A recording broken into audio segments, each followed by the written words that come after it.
Welcome to the final panel, representation by and diversity on the jury. We have three speakers. First will be Christina Carbone, who's a PhD candidate at the JSP program at Boalt Hall, and Victoria Plout, who is formerly a psychology professor. She's now a professor of law and social science at Boalt Hall, Berkeley, and director of the Culture, Diversity, and Intergroup Relations Lab. She works on diversity, culture, and inclusion. And their paper is entitled Diversity in the Civil Jury. I'm going to just announce everybody in the very beginning. The second speaker is going to be Jeffrey Abramson. He's professor of law and government at UT Austin. His work concentrates on constitutional law, civil liberties, the jury and political theory, and his paper is entitled Second Order Diversity Revisited. I'm going to try to keep everybody within time, so as you get close toward 15 minutes, I'll start sort of wiggling in my seat a little bit, and then talking, and eventually I'll say something. We're supposed to have 10 minutes. Well, 10 minutes would be ideal. Great. So I'll begin, as most have done, by thanking the organizers of the symposium for the stimulating conversation and for inviting us to present our paper on diversity and the civil jury. I'll start by reviewing how diversity is defined within existing legal doctrines which govern the jury selection process.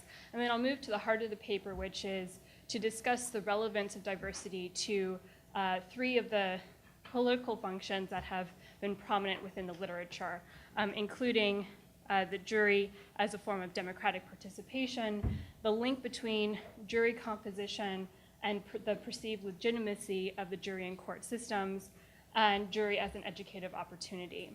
And then my co-author, Dr. Plout, will speak about some of the caveats and limitations, some normative considerations, and directions for future research. When we began writing this paper, we were confronted with the basic question of what do we mean by diversity? And rather taking a prescriptive approach in how diversity ought to be defined with regard to juries, we instead turn to two legal doctrines which govern and shape jury composition. The first being the fair cross-section requirement derived from the Seventh Amendment's right to a fair impartial jury in civil cases, and the line of cases that limit the use of preemptory challenges, also known as the Batson Doctrine. The fair cross-section requirement protects against the exclusion of a distinctive group from the jury veneer. And with a few notable exceptions, in practice this tends to translate into the recognition of groups that have been either historically marginalized or that have been recognized as protected classes in other areas of the law, including racial and ethnic minorities, women, and religious groups. And the Batson Doctrine, which is grounded in equal protection jurisprudence, likewise prescribes the exercise of peremptory challenges on the basis of a juror's race, ethnicity, gender, or religion. And while in theory the fair cross-section requirement can extend to other groups defined, for example, by age or socioeconomic status, this has tended not to be the case, and some scholars have commented on the convergence in the application of these two doctrines. This diversity seems to be understood within the law itself as demographic diversity. That is, the level of representation of members of particular social categories, most notably race, ethnicity, and gender. At the same time, though, the reasoning employed by courts often suggests that viewpoint diversity is the motivating concern, and that demographic characteristics are proxies for the different perspectives that are thought to be associated with different groups. And not surprisingly, much of the existing research pertaining to juries also tends to focus on these same categories of race, ethnicity, and gender. And while we attempt in our paper to pull in research pertaining to other dimensions of difference wherever possible, this focus is reflected in the majority of the evidence that we rely upon. So turning now to the heart of the paper, the first political function of the civil jury that we discuss is jury service as a form of democratic participation. And here, as others have done, we analogize jury service to other forms of political participation, especially voting. thus understanding jury service as both a duty and a right. And through their decision-making power, juries provide a local voice in how laws get applied within the community, both in individual cases as well as through their indirect influence on the larger system of litigation. And existing survey evidence suggests that, at least for those coming away with a positive experience, jury service can engender a sense of civic pride and political efficacy and increase subsequent political engagement. And the relevance of diversity here is essentially the same as it is in the voting context. That is, fundamental to our democratic process is the notion of inclusion of all segments of the community. And diversity on juries can signal whether equal and fair access to this unique form of democratic participation is being made available and whether all segments in society are having a say as to what happens in their community. The second political function of juries, frequently cited within the literature, is that juries, to the extent they are seen as impartial, can lend legitimacy to verdicts and increase public confidence in the court system more broadly. Stemming from the procedural fairness literature, the basic premise is that decisions that are rendered by fair processes are more likely to be seen as legitimate and more readily accepted, even if the outcome is unfavorable. The link between jury composition and impartiality is captured by the fair cross-section doctrine, where courts have indicated that impartiality is threatened should the jury become, quote, the organ of any special group or class, or the instrument of the economically and socially privileged. Diverse juries can thus signal to litigants and the public, to the extent the public is made aware of it, that the verdict was not the result of bias stemming from any particular group, but rather was reached after different segments of the community were given the opportunity to weigh in. And some evidence from the criminal context suggests that diverse juries are, in fact, seen as more fair in their decisions. We note, however, and we can elaborate during discussion, that perceptions of legitimacy do not necessarily translate into actual legitimacy. Though direct empirical support is needed, our research lab's previous work on diversity would suggest that the relationship between jury composition and perceived legitimacy depends upon the particular model of diversity endorsed by the perceiver. By model of diversity, we are referring to people's understanding of the significance attached to group differences. As an example, identity-blind models are premised on the belief that differences among people are superficial and largely irrelevant. From this perspective, the social categories associated with jurors should make little difference as to how the facts are viewed in the case or the ultimate vote cast. By contrast, identity-conscious models are premised on the belief that group identities do matter and are relevant to the decision process. To the extent people perceive group identity as having substantive significance, whether the jury, to the extent people see group identity as having no substantive significance, whether the jury is diverse or not, will have little to no effect on the perceived legitimacy of the verdict. In contrast, an identity-conscious individual will view verdicts from more homogeneous juries with more skepticism. Of course, the significance of group identities may change depending on whether we're talking about a motor vehicle claim versus a discrimination claim based on race or gender in the workplace. And the relevance of group identities to a case may also depend on the social positioning of the perceiver himself. That is, for example, people from minority communities might more readily see the relevance of group identity to a particular issue where that connection might not be as obvious to others. In this paper, we also examine the assumption embedded within the fair cross-section doctrine that group difference actually matters.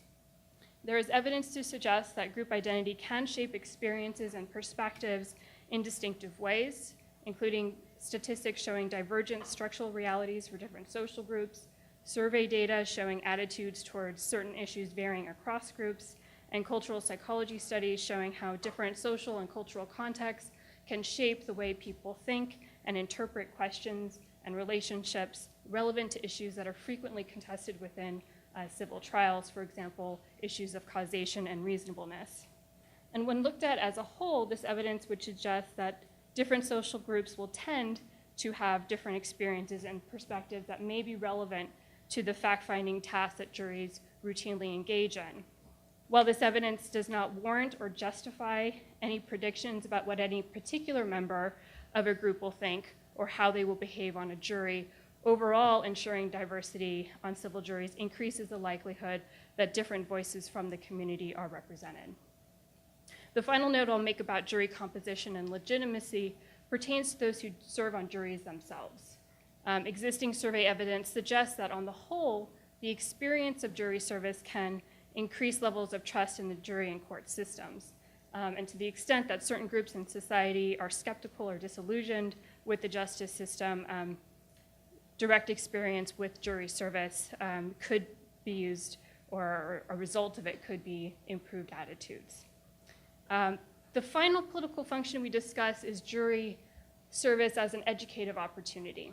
And here we are distinguishing between two different learning outcomes. One is regarding the legal system itself, and the second is about one's own political community. From the early writings of Tocqueville, jury service has been valued as an experiential opportunity to learn about the legal system. We heard about this in earlier panels, but how what is the role of juries, how cases make their way through trial, the rights afforded the parties, and the substantive law. Anecdotal and survey evidence suggests that this acquisition of knowledge does in fact occur to some extent. And diversity's relevance here is very similar to the argument regarding political participation. To the extent this educative opportunity is a public good, steps should be taken to ensure that all corners of the community are included and brought into the process as a matter of democratic principle. Research has paid far less attention to jury services' potential to facilitate exchanges of information, experiences, and perspectives between members of a political community. In light of continuing social stratification, patterns of segregation, and homophily in social networks, jury service, particularly deliberations, but through other parts of it as well, provides a unique setting in which fellow citizens can communicate across lines of difference. Existing survey evidence suggests that jurors do talk about their own experiences during deliberations. The literature on intergroup contact identifies several positive benefits that can flow from these types of exchanges, including decreases in intergroup prejudice and increases in empathy, perspective taking, political tolerance, and appreciation of differences and commonalities across groups. Whether these benefits are actually realized in practice depends on a number of factors, which will now be covered by my co-author, Dr. Putnam.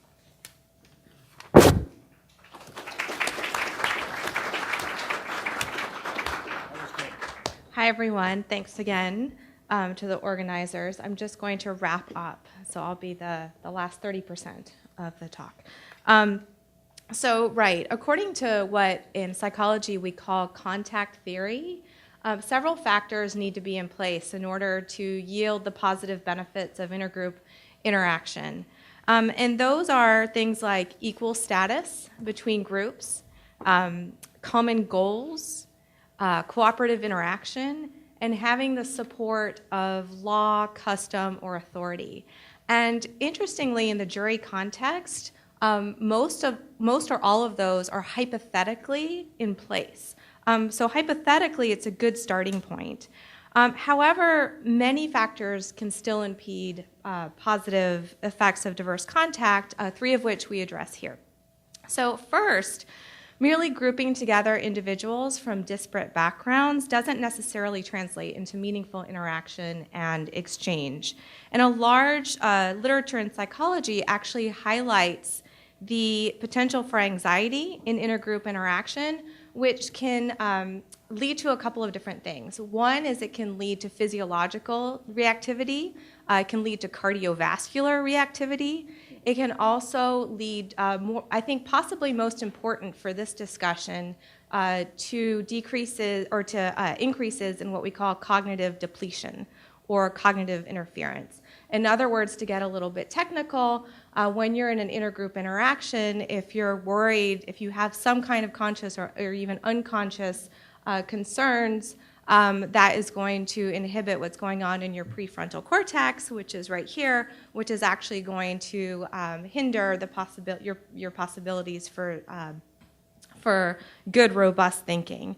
We also know from a large literature on what we call implicit bias that stereotypes exert their influences often automatically and unconsciously and can be self-confirming and self-fulfilling.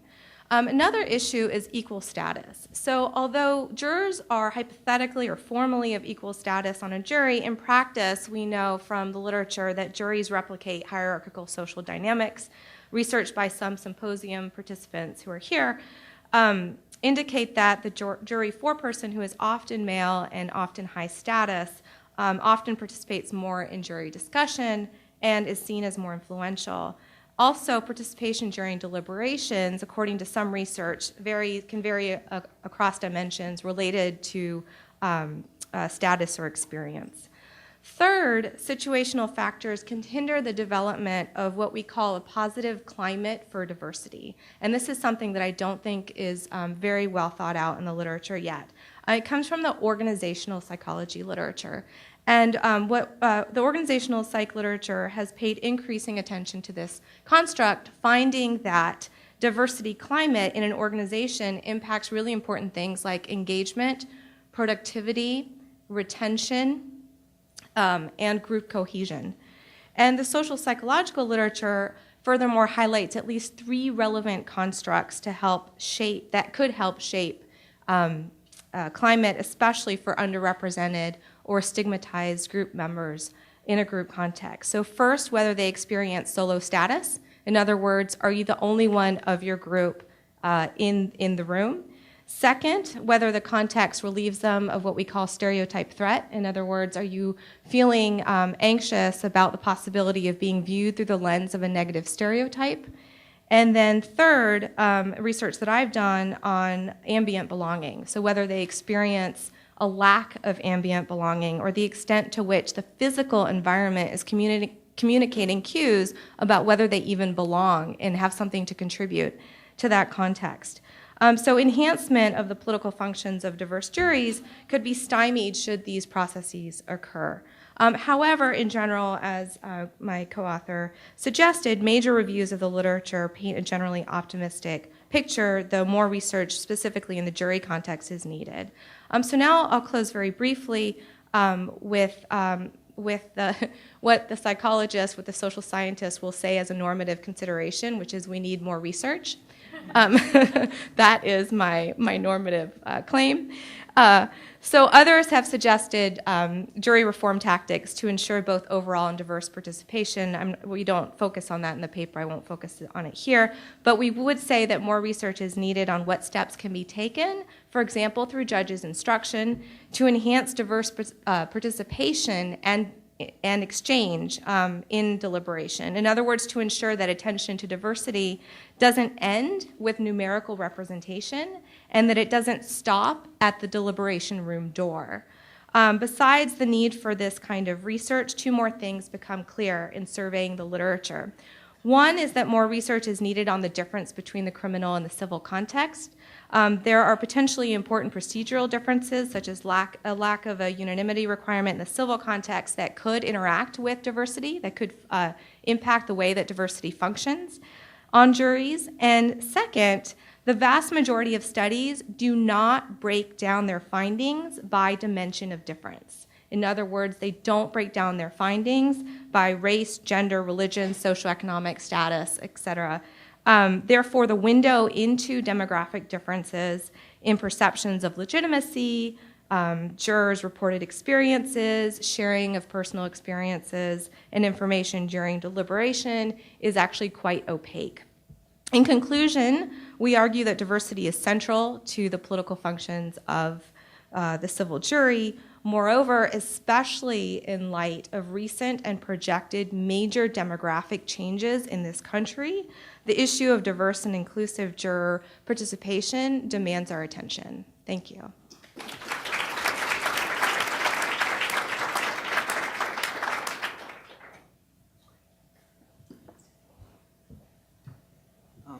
If you could hear me, I'd prefer to sit. Can you hear me in the back?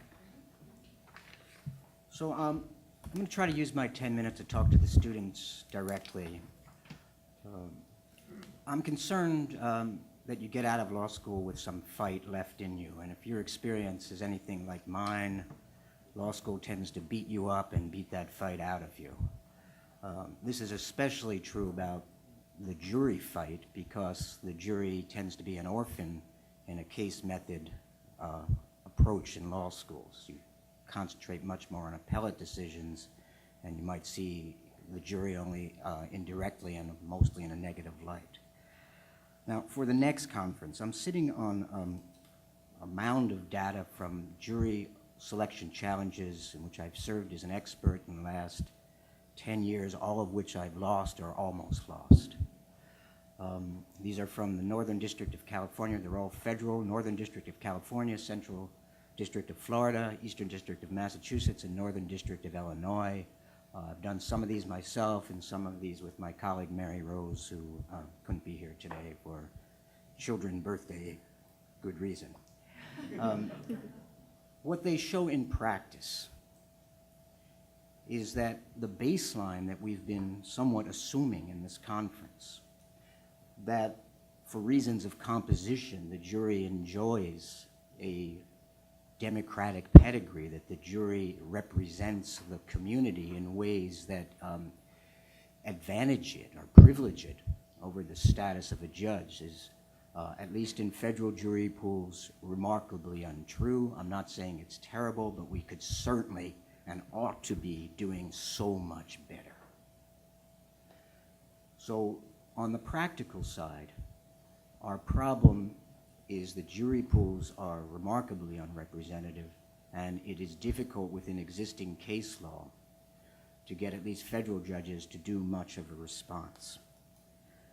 Now, for this conference, that's my fight. But there is an intellectual fight here, and that's what we do. We try to lay the ground for taking that, for mobilizing out of this concern. What I've done in this paper, there was sometimes a law review publishes a landmark article that it just simply changes the landscape, it just changes the way you see things. And Heather Gerken, professor of law, Heather Gerken, in 2005 wrote an article called Second Order Diversity. I thought I would use this paper partly because she was going to be here, and I thought I've been trying to respond for the last 10 years, and I thought this might be a good opportunity. So I'm a little reluctant to do this in her absence, but here it goes quickly. What Gerken is concerned about democratic design of institutions, not just the jury. But what she notices about the jury is that random selection is not a design that is going to yield first-order diversity on juries. That is, it is not going to yield particular juries that are in any way guaranteed to represent the community. Rather, what random selection is going to give you, ideally, is a range of compositions in which the numbers vary from group to group if we're just looking at key, distinct, and insular minority representation. She calls that second-order diversity. So first-order diversity is diversity within a particular jury, but the design seems to select out for diversity among juries, variation among juries. And then she stands conventional wisdom on its head. This is a very brilliant and brave foray into this issue. And what she argues is the conventional response, and I'm sure this is basic to all of your legal training, is we're suspicious of juries partly because of this variation of composition from jury to jury, and worried about the ad hoc nature of decision making, which if it's vulnerable and fragile to who happens to be in a jury, that seems to threaten basic rule of law values. And what she does is stand that wisdom on its head. She makes an argument positively in favor of variation in composition. And she makes arguments against, at least normatively in comparison, and this is her challenge to us, she makes arguments against the value of first-order diversity. It's a little overstated, but she thinks it, even if accomplished, is a weak and watery kind of democratic design, at least in communities where there is a fault line. And she's not committed to there being a fault line. That's another, I don't have the time. But when a fault line opens up in demographic ways, in racial or ethnic ways, and she's primarily concerned with race, accomplishing minority representation leaves minorities, in her metaphors, with a seat at a table but having very little influence. By contrast, the design, the democratic opportunity of variation in random selection is there will be predictably some amount of juries in a community that give actual numerical control to minorities in the way that in elections we have majority-minority districts. And half of the article is playing off democratic design, majority-minority districts. In fact, what we've missed is that the jury system itself gives that possibility of design. And she argues both descriptively and normatively that against the rule of law notions, we ought to favor what she calls topsy-turvy democracy, disaggregated democracy. We ought to welcome the opportunity that the jury system gives various groups to take a turn not at the table, but at the head of the table. And the article, at least rhetorically, is full of drenchingly, in my judgment, drenchingly political terms, which is to say that democracy ought to rotate real power and control over the verdict within juries, just the way majority-minority districts rotate the power to control the outcome of the election, at least in certain circumstances. So that's the setup, that there are two different versions of democracy, of diversity. And most of the conversation that we've been having has been a conversation about first-order diversity. Legally speaking, as Christina and Victoria pointed out, the problem with first-order diversity is you have to fight upstream against the law. As everyone in this room knows, the Supreme Court has emphatically refused to apply the cross-sectional principle to actual juries. There is no such requirement. Much of its equal protection jurisprudence prohibits judges from taking the race-conscious remedies that would lead to cross-sectional jury representation on actual juries.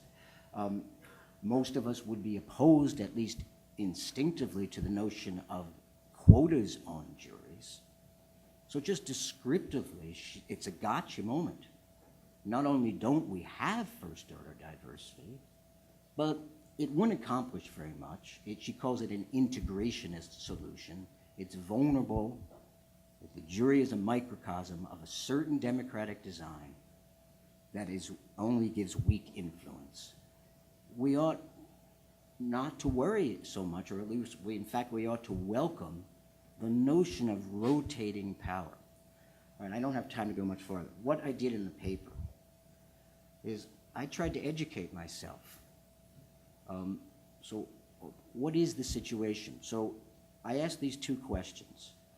Is she right empirically on the negative critique of what the effort to make juries, individual juries, more representative of the community? Is she right about that? And this led me to sort of try to do a crash course on this literature about that. It then opens up to diversity and law in lots of areas, and you have to remember I teach at UT, we're about to lose this Fisher case, I think. So I'm worried about diversity in lots of situations. The first half of the paper, I've got 1 minute, tries to go over the empirical literature, which I think does show, against her view, that though homogeneous juries and homogeneous groups in general are subject to the polarizing dangers that people have talked about, that diversity on juries does make deliberation real. It does lead to a different kind of information exchange. It leads to different norms of expectations. For instance, in one experiment, the mere expectation of whites that they would be sitting on a multiracial panel changed the way, even before deliberation, for the better, the way whites heard the evidence.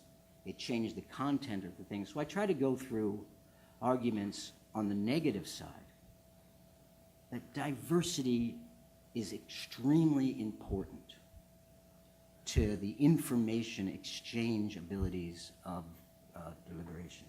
On the positive side, it's a long argument, but let me just read you one paragraph from her to set up one way to view the jury as a political institution that I want to resist, even though I get it, I see her point, but if you go down the line that jurors ought to control a verdict in the way that majority-minority districts permit voters to control the outcome of election, you end up with a paragraph like this. I is Heather, not Professor Gerken, not me. I use the term collective rather than deliberative in order to leave room for the notion that the political act in which juries are engaged is properly democratic, even if it involves old-fashioned foot stamping, even if the discussions are not framed as a means to achieve the common good, but involve log rolling and other hallmarks of interest group-based bargaining, even if the jurors understand themselves to be representing the interest of their communities rather than the common good, or even if they cannot achieve consensus and must resort to voting. In my view, juries need not be deliberative in order to be democratic. So I recommend her article to you. I hope you have the good fortune to publish such an article. It does put the intellectual fight in you, and I hope you'll take it out wherever you end up practicing law. Thanks.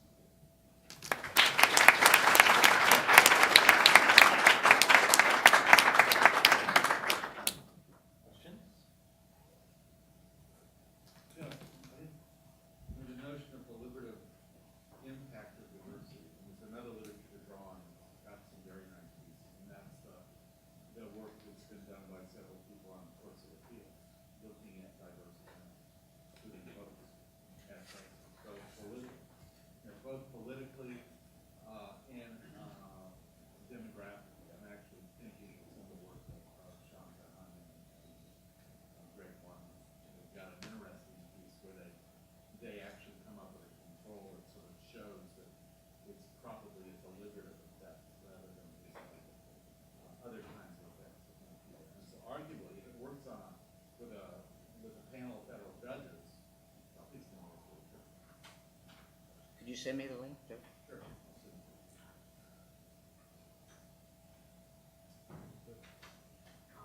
So this is a question for Christina and Victoria. One of the findings you mentioned, talking about more in the paper, is the finding that it increases the perception of trust and legitimacy when people serve on juries with respect to the legal system. And both you and most of the rest of the literature, when people trust an institution more, that's a good thing. But I think to some extent it depends on how trustworthy the institution is, and also on what was their baseline level of trust. So there's big also literature I know more about trust in government, where most people write about that they say it's terrible, the trust is too low. I say it isn't low enough, it should be lower. So, but it depends partly on perceptions of what the baseline level of trust is, but partly also on how trustworthy the institution is. So I was wondering if you could, A, say something about what the baseline level of trust is. Is it already high or is it low? And B, whether this is one of those situations where it's actually beneficial to increase people's sense of trust or whether it might not be. some of the, I mean, I guess an answer to where the baseline is now, it's somewhat. There's some, it's moderate, the level of trust towards courts. And to the second issue of whether I think increasing trust matters in this context, I think yes, because I think to the extent taking cases to court is already quite difficult. It's burdensome on plaintiffs to hire a lawyer to get, to get someone forward to gather a case together and actually get to the courthouse. And I think one element of whether people are willing to use the courts for redress matters. The level of trust enters into that calculation as well. So to the extent we encourage people to bring their claims to court as a resolution of disputes, I think the level of trust in those institutions matter. Now, whether litigation is always the right way for a particular dispute is up for debate. So I think that's a good answer. I think sort of one key question raised, does the court system deserve more than the baseline level of moderate trust? And the second is, do we in fact want people to bring more disputes to court? That may vary between different types of disputes. Some maybe want more, but some perhaps less. Right. I agree.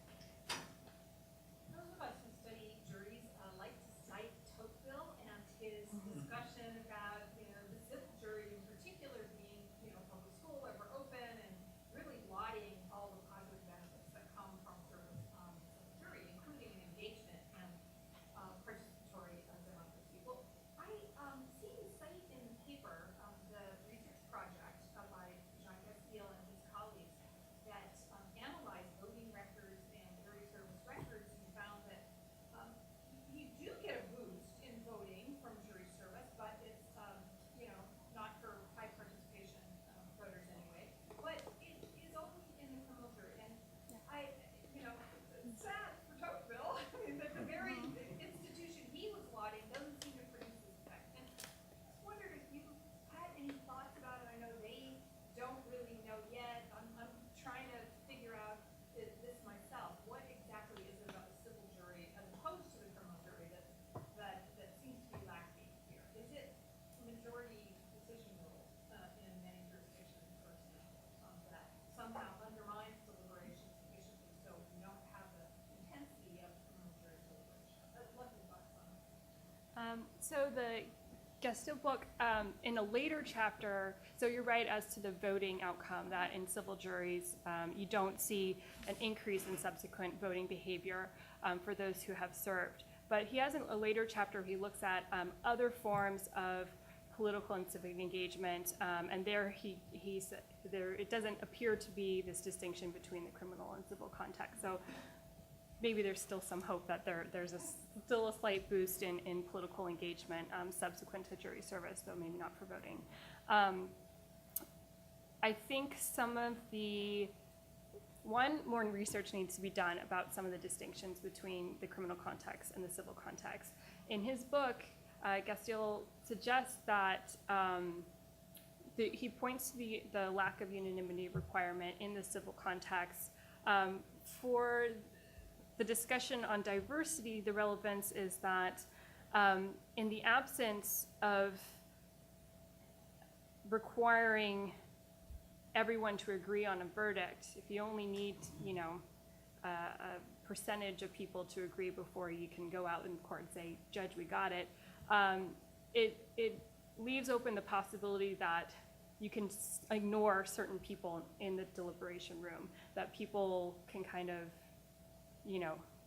and there might be other data that suggests otherwise in unanimous, in non-unanimous verdicts, but the possibility of that happening is certainly there, where it's not in the criminal context. He also points to this other thing about the nature of cases that are present within the civil versus criminal context. So criminal cases are maybe a little bit more sensational and interest-grabbing, and the consequences attached to criminal cases where you're talking about deprivation of liberty makes people in criminal juries take it a little bit more seriously, become more engaged than in the civil context. And he also says that the civil context often involves far more the use of experts and complicated fact patterns and complicated issues that kind of lead a little bit to juror confusion in some cases, and so they're not as engaged. And so those are all hypotheses that have not been tested, but those are some of the things that he points to with regard to the two contexts. And I would add just something really quick. I agree completely, especially with the bit about engagement, the possible differences in engagement. But the other one is that it seems that, especially with the unanimity requirement, the situation from a social psychological perspective is more set up to induce common group identity, overarching goals, which could also be one mechanism. Yeah. I'd like to ask Professor Abramson about whether there's a normative difference between rotating power over us all as opposed to rotating power such that distinct people get the benefits and burdens of that rotation, which is not shared by a larger collectivity. So which one does the jury represent? Well, as I understand the account that you described, it's the jury represents the latter situation, where some litigants will get jurors that are quite different than the juries that other litigants get, and they will get the benefit of the burden of that distinction. Does that make a difference normatively from a rotation system in which we all benefit from or suffer the burdens of that kind of rotation of power?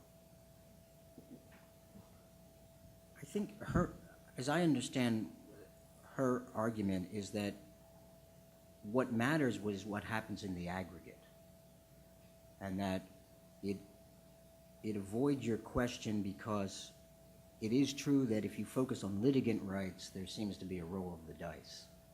But she's willing to live with that trade-off because what the law is in a community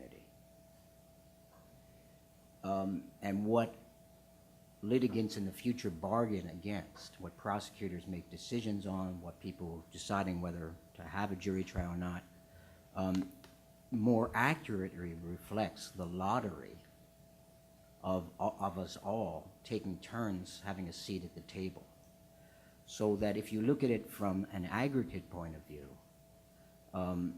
we have a democracy where our input into what the law is greater than it is under first-order diversity, if you assume empirically that first-order diversity is just retrieving the median voter, the median viewpoint, that the tipping point is in favor of the majority, all the Calvin and Zeisel things, then I think her argument is that we get this, what you want normatively. As long as the recruitment into the jury system is fair, everyone has an equal opportunity to have a say in what the law in that community is. So first, there's something you didn't mention, so I looked it up. The paragraph you read to us is actually from a footnote. That's the importance of footnotes. Yeah, well, I don't want to get into the psychology of how they work without her presence, but I suspect she puts it in a footnote because she knows it's wrong. And because it seems to me argumentatively, it does not follow from the fact that there is a benefit to the aggregation system of many multiple juries. It doesn't tell us exactly what's supposed to go on within the jury room itself.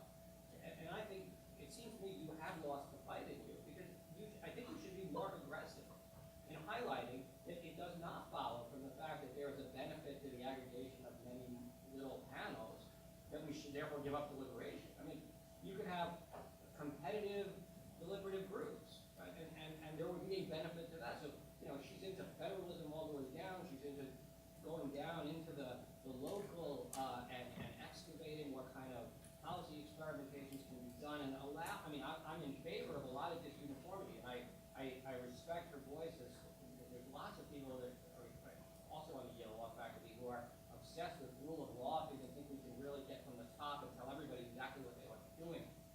So I really respect the commitment to this uniformity. But it doesn't actually follow from the fact that you favor this uniformity that you therefore are agnostic on what kinds of processes the lower forms of government ought to be engaged in.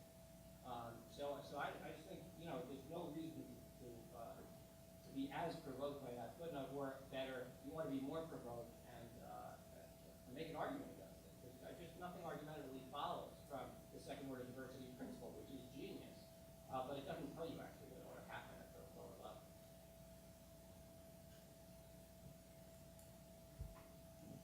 Well, I'm afraid I didn't communicate very well. The paper is one long argument against Gergen.